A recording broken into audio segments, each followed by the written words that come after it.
Today, I'm going to show you how to make a simple compost extract for small-scale applications like a garden, and why this can be one of the most useful tools for supporting soil and plant health. A compost extract is made by agitating high-quality compost in water. The goal is to transfer what's already in the compost, microorganisms, soluble nutrients, and organic compounds into a liquid form that can be applied around your plants. For small-scale applications, you do not need a special pump or brewer. You can make a simple extract manually using a bucket, a brew bag, compost, and water. If you're working at a larger scale, then a brew tank or extraction system can make the process more efficient. But for a backyard garden, a simple setup can work just fine. The most important ingredient is the compost. If your compost is poor quality, your extract will also be poor quality. Brewing or extracting will not magically improve a bad compost. It simply transfers what is already there into the water.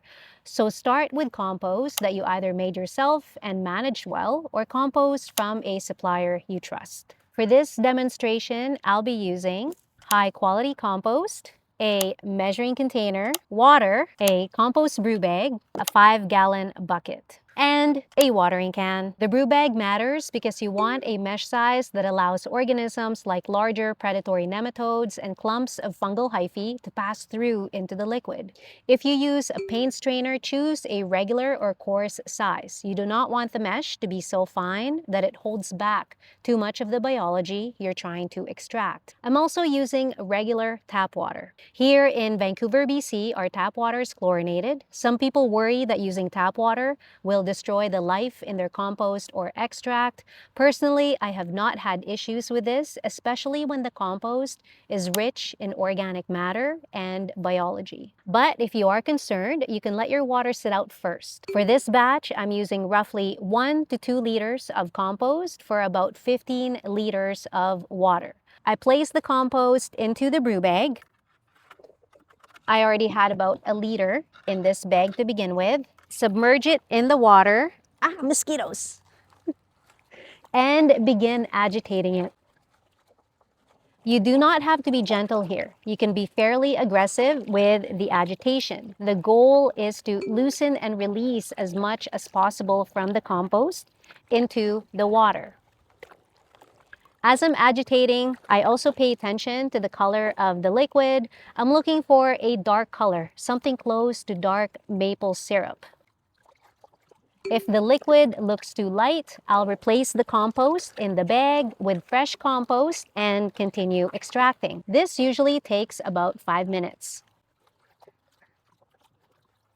Once the extract is finished, you can apply it as is, or you can add small amounts of other products right before application, such as fish hydrolysate or liquid kelp. But keep in mind that good compost already contains food sources and organic compounds. What you add after that depends on the crop, the growth stage, and what the soil or plant actually needs. This looks more like dark chocolate than dark maple syrup.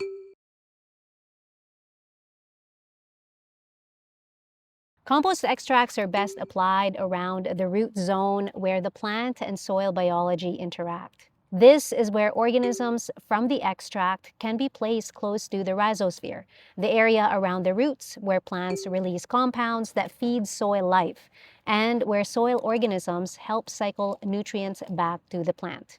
Extracts can be really helpful around seedlings, especially if your starter mix is sterile.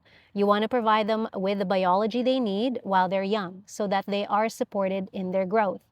You can also apply extracts right after transplanting, during the vegetative stage of your plants, as part of your cover crop strategy, and when plants need extra biological support during stress. I especially like using extracts during the vegetative stage because this is when plants are building their leaf canopy and increasing photosynthesis. I also recommend applying it 3 times during this stage, minimum. More leaf growth means more energy capture. And when plants are photosynthesizing well, they can send more carbon foods below ground to support soil organisms that can support them. That is where the biological side becomes important. The organisms in high-quality compost, such as your flagellates, amoeba, ciliates, nematodes, and microarthropods, are part of the soil food web.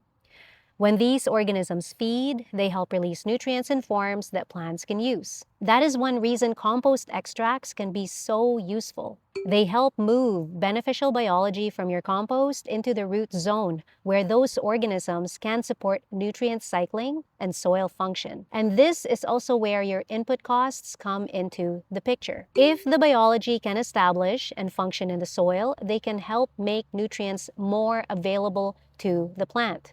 Over time, that can reduce your dependence on purchased inputs by leaning more on the biological workforce already present in the system. But this does not mean compost extracts replace good soil management. They work best when you also support the conditions those organisms need to survive in the soil, a habitat with sufficient organic matter, and you're also at the same time supporting the dynamic interplay between air and water.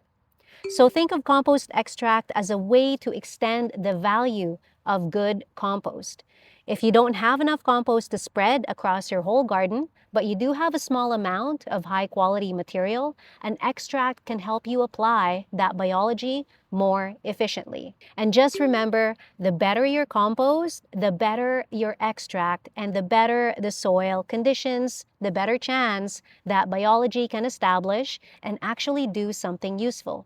Just as a little demonstration, the way to apply extracts is, again, just around the root zone of the plant. I am going to apply it against this Pacific 9 bark who seems to be struggling at the moment.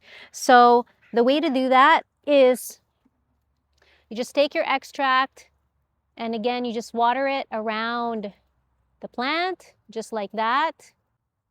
And really, that's all you have to do. I'm gonna give this plant a little bit more extra drink because it seems to be struggling at the moment. And I'm also gonna give some to these two hemlocks next to it.